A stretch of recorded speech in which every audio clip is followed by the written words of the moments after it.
National Weather Service in Fort Worth has issued a severe thunderstorm warning for southwestern McLennan County in central Texas, east central Corio County in central Texas, northeastern Bell County in central Texas, west central Falls County in central Texas, until 9:15 p.m. Central Daylight Time.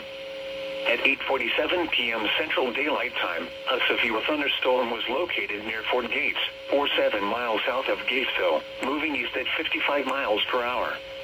Hazard, 60 miles per hour wind gusts and quarter-size hail. Source, radar indicated. Impact, hail damage to vehicles is expected. Expect wind damage to roofs, siding, and trees. This severe thunderstorm will be near McGregor and Mother Neff State Park around 9 p.m. Central Daylight Time. Moody around 9:05 p.m. Central Daylight Time.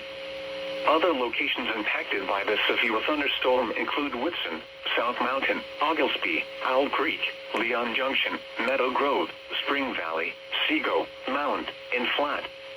This includes Interstate 35 between mile markers 308 and 331.